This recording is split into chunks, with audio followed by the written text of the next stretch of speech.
ओम नमः शिवाय। पिछले वीडियो में 5 प्रकार की मन की अवस्थाओं के बारे में बात की, चित्त भूमि।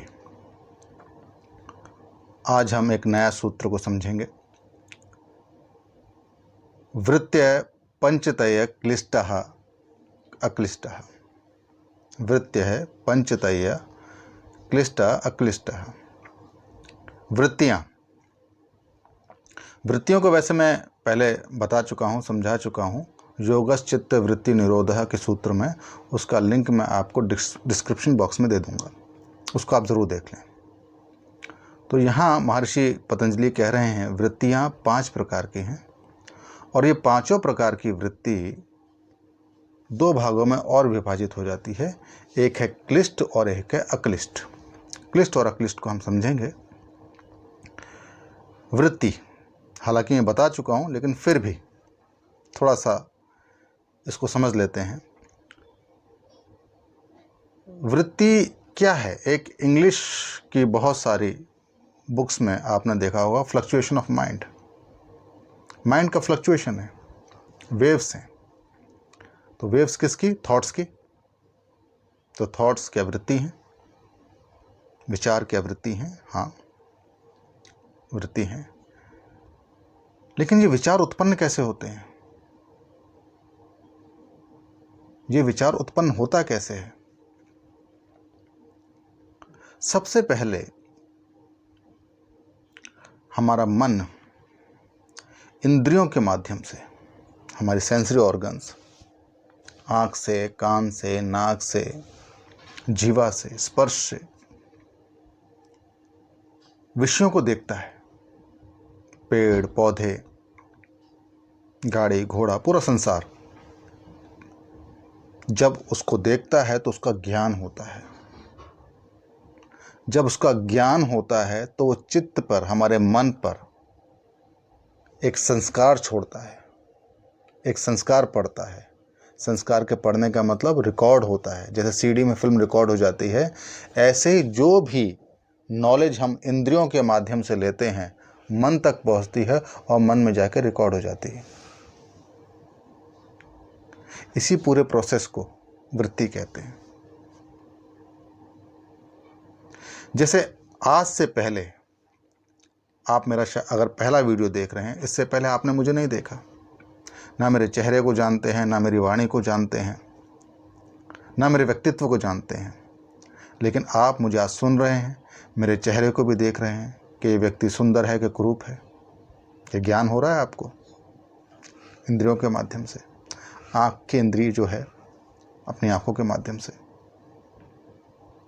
कानों से मेरी वाणी को सुन रहे हैं कि ये मधुरभाषी है कि कड़वा बोलता है। इसका भी ज्ञान हो रहा है। ये अच्छा बोल रहा है कि गलत बोल रहा है, ये सही बोल रहा है कि गलत बोल रहा है, इसका आपको ज्ञान हो रहा है। ये भी ज्ञान हो रहा है। और ये सारा ज्ञान आपके मन में स्टोर हो रहा है, संस्कार पड़ रहा है आपके मन में। कभी आपके शहर में मैं चलता फिरता आपको दिख गया तो एकदम से रिकॉल कर लेंगे, इस व्यक्ति को कहीं देखा है मैंने। विचार उत्पन्न हुआ। ज्ञान के माध्यम से विचार उत्पन्न होता है। जो संस्कार पड़ा है उसके माध्यम से, उसकी वजह से विचार उत्पन्न होता है। यही पूरा प्रोसेस को वृत्ति कहते हैं। और पूरा और अच्छे से समझना है तो उस वीडियो को और देख लेना आप एक बार, जो मैं आपको डिस्क्रिप्शन पर लिंक दे दूंगा। तो वृत्ति क्या है? 5 प्रकार की हैं और क्लिष्ट हैं और अक्लिष्ट हैं। ये क्लिष्ट का क्या मतलब है और अक्लिष्ट का क्या मतलब है, बहुत ज़्यादा कन्फ्यूज़न विद्यार्थियों में रहता है। कहीं कहीं बोला जाता है जो आपको दुख दे वो है क्लिष्ट और जो आपको सुख दे वो अक्लिष्ट। कहने का मतलब जो ज्ञान, जो विचार, कुल मिला के जो वृत्ति आपको दुख देती है वो क्लिष्ट और जो आपको सुख देती है वो अक्लिष्ट। देखिए, अगर संसारिक दृष्टिकोण में इसको सुख दुख लेके चलेंगे तो गलत हो जाएगा। आध्यात्मिक दृष्टिकोण में लेके चलेंगे तो ये सुख दुख ठीक बैठेगा। वो कैसे? अब संसार में किसी को चोरी करना पसंद है तो उसके लिए तो सुख का कार्य हो गया, वो तो गलत हो जाएगी बात। यहाँ पर क्लिष्ट और अक्लिष्ट को संसारिक दृष्टिकोण से तो नहीं बोला गया। कोई कहे कि मुझे किसी को हार्म करने में, नुकसान पहुँचाने में, कत्ल करने में अनुभूति होती है, ऐसे बहुत सारे लोग व्यक्ति हैं ऐसे संसार में। वो उसके लिए है तो वृत्ति क्लिष्ट, लेकिन वो तो सुख दे रही है उसको कहाँ आप सही बोलोगे? वैसे विचार वाला व्यक्ति कहीं सही हो सकता है? नहीं हो सकता, क्लिष्ट विचार है, लेकिन उसको सुख देते हैं। तो इस दृष्टिकोण में तो नहीं ले सकते आप इसको। तो उसको सीधा सीधा ऐसे जोड़ सकते हो, जो विचार आपको क्लेशों में लगाए रखे। क्लेश क्या है? अविद्या, अस्मिता, राग, द्वेष, अभिनिवेश, वो हैं, आगे आएंगे। लेकिन और इसको आसान कर देते हैं, जो विचार आपको इस संसार में लगाए रखे, इस भोग में लगाए रखे। मेरा घर, मेरा बीवी, मेरे बच्चे, मुझे जहाँ भी जाना है, मुझे सम्मान चाहिए, मुझे और धन चाहिए, मुझे और प्रतिष्ठा चाहिए, मुझे और ऊंचा पद चाहिए। इसी संसार के उधेड़-बुन में अगर आप लगे रहते हो तो ये है क्लिष्ट। और बड़े घर चाहिए, इतनी की तो आवश्यकता नहीं थी, लेकिन बड़ी बड़ी बिल्डिंगें चाहिए। एक घर में एक फ्लोर में रह सकते थे, नहीं, लेकिन मुझे और 4 फ्लोर का घर चाहिए। जरूरत नहीं है लेकिन फिर भी चाहिए। तो ये आपको संसार में लगाए रख रही है, संसार से बांधे रख रही है, ये क्लिष्ट वृत्ति है। लेकिन कभी कभी आपके मन में आता होगा कि मेरी उम्र इतनी हो गई है, 20, 25, 30 साल, जो भी 70, 75, 80 साल की उम्र में मेरी डेथ हो जानी है, ना मुझे अपने जन्म का पता है। जन्म का पता मतलब जन्म क्यों हुआ, ना मुझे ये पता है कि मृत्यु के बाद क्या होगा। ये जीवन ऐसे जिए जा रहा हूँ, ऐसे विचार आ जाते हैं कई बार। और उसके लिए आप कुछ कर्म करते हो, अपनी मुक्ति के लिए, अपने ज्ञान के लिए, अपने वैराग्य के लिए, धर्म के लिए, सीधा सीधा मुक्ति के लिए, मोक्ष के लिए। वो जो विचार आपके मन में आता है, वो जो थॉट आपके मन में आता है, वो अक्लिष्ट।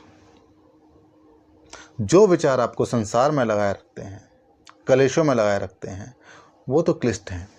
और जो विचार आपको अपवर्ग की तरफ ले जाते हैं, आपको मुक्ति की तरफ ले जाते हैं, मोक्ष की तरफ ले जाते हैं, वो अक्लिष्ट हैं। भाष्य में विद्यार्थियों के लिए एक और बात जोड़ रहा हूं मैं। एक बात कही गई है कि अगर क्लिष्ट विचार चल रहे हैं आपके, क्लिष्ट मतलब जो संसार में लगाए रखने के विचार चल रहे हैं, मेरा धन बड़ा हो, मेरा ये सब चीज़ें वृद्धि होती रहे, हर चीज़ की, सम्मान में, प्रतिष्ठा में, और उसके बीच में ऐसा विचार आ जाए कि नहीं, मुझे मुक्ति के लिए कुछ करना चाहिए अपने लिए, ये तो ख़त्म हो जाएगा एक दिन। तो क्लिष्ट विचारों के बीच में एक अक्लिष्ट विचार आया, एक ऐसा विचार भी आया जो आपको अपवर्ग की तरफ ले जा रहा है, तो वो क्लिष्ट नहीं हो जाएगा। ये भाष्य में बोला है मैंने, यानी कि अगर क्लिष्ट विचारों के बीच में अक्लिष्ट विचार भी आ गया तो अक्लिष्ट वाला जो विचार है वो क्लिष्ट नहीं हो जाएगा। और ऐसे ही, अच्छा, अभी मैं आपसे अच्छी बात कर रहा हूँ, धर्म की बात कर रहा हूँ, अपवर्ग की बात कर रहा हूँ, ज्ञान की बात कर रहा हूँ, और उसके बीच में मेरे मन में एक विचार आ जाता है। अभी तो अक्लिष्ट विचार चल रहा है ना, अपवर्ग की बात कर रहे हैं, भोग की बात नहीं कर रहे। तो उसके मन में एक विचार आ जाता है कि इस वीडियो से मेरे को सम्मान मिलेगा, कि ये व्यक्ति है, ये बहुत अच्छी बात कर रहा है, अच्छा समझा रहा है, इससे मुझे धन मिलेगा, इससे मुझे प्रतिष्ठा मिलेगी। तो अक्लिष्ट विचार के बीच में एक ऐसा विचार आया जो संसार में लगाए रखने वाला था, वो क्लिष्ट विचार है। तब भी मेरे अक्लिष्ट विचार जो हैं वो क्लिष्ट नहीं हो जाएंगे। ये क्लिष्ट क्लिष्ट रहेगा, अक्लिष्ट अक्लिष्ट रहेगा, दोनों अलग अलग रहेंगे। ऐसा भाष्य में बताया गया है, विद्यार्थियों के लिए कह दिया है मैंने ये। तो वृत्तियां 5 प्रकार की हैं, और ये 5 प्रकार की वृत्तियां जो हैं वो क्लिष्ट भी हो सकती हैं, अक्लिष्ट भी हो सकती हैं। जब पांचों प्रकार की वृत्तियों को हम समझेंगे, जानेंगे, तो ये भी बताते जाएंगे ये किस प्रकार से क्लिष्ट हो गई और ये किस प्रकार से अक्लिष्ट हो गई, किस प्रकार ये भोग में लगाने वाली हो गई और किस प्रकार ये अपवर्ग में ले जाने वाली हो गई, किस प्रकार ये संसार में ही डुबो के रख रही है, राग द्वेष में ही लगा के रखी हुई है, और किस प्रकार ये मुक्ति और मोक्ष की तरफ ले जाएगी। वही वृत्ति आपको ले जाएगी। तो वो हम आगे समझते जाएंगे। तो पतंजलि जी ने बताया कि वृत्तियां हैं और वृत्तियों का निरोध, जो ये हमारे विचार हैं, जो तूफान चल रहा है हमारे अंदर, उसका निरोध हो जाना, रुक जाने से योग होता है। बात इतनी सी तो है, बहुत सी किताबों में ये बात लिखी गई है। उसके बाद उसके उपाय बताए गए हैं कि जब वृत्तियों का शांत हो जाएगी तभी योग होगा, और योग कैसे होगा और वृत्तियां शांत कैसे होंगी उसके फिर उपाय बता दिए कि योग ऐसा करो, वैसा करो, बहुत सारी प्रक्रियाएं। लेकिन महर्षि पतंजलि यहाँ नहीं रुके। उन्होंने सिर्फ ये नहीं कहा कि चित्त की वृत्तियों का निरोध हो जाने पर योग हो जाएगा। वो वृत्तियों के प्रकार बता रहे हैं। बहुत गहरी बात है। जो भी योग के विद्यार्थी हैं या योग जिन्होंने सीखा है, योग को पढ़ा है, ये बहुत गहरी बात है। वो सिर्फ ये नहीं बता रहे हैं कि विचारों के शांत हो जाने से योग हो जाएगा, वो ये बता रहे हैं कि वृत्तियां 5 प्रकार की हैं। या हम ऐसे समझें कि वृत्तियां 5 प्रकार से उत्पन्न होती हैं। 5 प्रकार से उत्पन्न होती हैं। और जो पहली 4 हैं वो तो ज्ञान से हो रही है, और जो 5वीं जो है वो स्मृति से। और पहले 3 तो विशेष तौर पे है ही ज्ञान, दूसरी तो डीप निद्रा है, डीप स्लीप है, प्रगाढ़ निद्रा जिसे कहते हैं, उससे होगा। वो हम धीरे धीरे सब समझेंगे हर चीज़ को अच्छे से। तो बहुत बड़ी बात है। वो ये बता रहे हैं कि ये जो आपके मन में जो तूफान चल रहा है उसका कॉज क्या है, उसका कारण क्या है। उसके 5 तरह की वृत्तियां, 5 ये वृत्तियां उत्पन्न कैसे होती हैं, उसके कॉज बता रहे हैं। ये सामान्य बात नहीं है। 5 प्रकार की वृत्तियां जो हम आगे पढ़ेंगे, मैं बता ही देता हूँ। राइट नॉलेज, सही ज्ञान, रॉन्ग नॉलेज, गलत ज्ञान, विकल्प है, उसको हम अच्छे समझेंगे। विकल्प थोड़ा सा कंफ्यूजिंग रहती है। डीप स्लीप, प्रगाढ़ निद्रा, और आपकी स्मृति है, मेमोरी। वो बता रहे हैं, वो उसको क्लियर कर रहे हैं। इतना ही कह के नहीं रुक रहे। इसलिए मैं कहता हूँ महर्षि पतंजलि तभी महर्षि हैं, तभी उनकी महानता है। वो इतनी गहरी बात बोल के जा रहे हैं। ये ह्यूमन साइकोलॉजी है कि हमारा मन किस तरह से कार्य कर रहा है, हम कैसे संसार में फंसे रहते हैं, कैसे राग द्वेष में फंसे रहते हैं। वो उस पूरी प्रक्रिया को समझा रहे हैं। काम, क्रोध, लोभ, मोह में कैसे हम फंस चुके हैं, कैसे संसारिक सुख और दुख को हम भोगते रहते हैं। पूरी की पूरी प्रक्रिया बताई जा रही है। ये सामान्य बात नहीं है, बहुत ऊंची बात है। और देखें तो हम इस बात को और गहराई से कि जब हम साधना में होंगे, जो साधक होता है, साधना के समय में भी तो विचार आ जाते हैं। तो उस समय हम ये जज कर पाएंगे हमने कहाँ से ये वृत्ति उठाई है, कौन सी वृत्ति उठाई है, कहाँ से वृत्ति आई है। तो उस पर हम काम कर सकते हैं। इस तरीके से इसको भी समझ लें।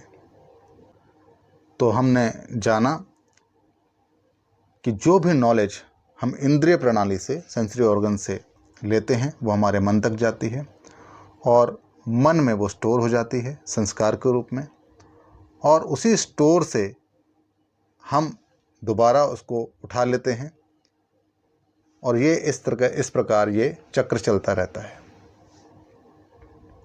ये वृत्ति है। और ये वृत्ति अगर हमें संसार में लगाए रखे, भोग में लगाए रखे, हमारे सम्मान के लिए, हमारे घर के लिए, हमारे बच्चों के लिए, परिवार के लिए, तो वो क्लिष्ट है। और जब यही वृत्ति हमें अपवर्ग के लिए ले जाए, हमें मुक्ति की तरफ प्रेरित करे, मोक्ष की तरफ प्रेरित करे, तो वो अक्लिष्ट है। आज के लिए इतना ही। बहुत बहुत धन्यवाद।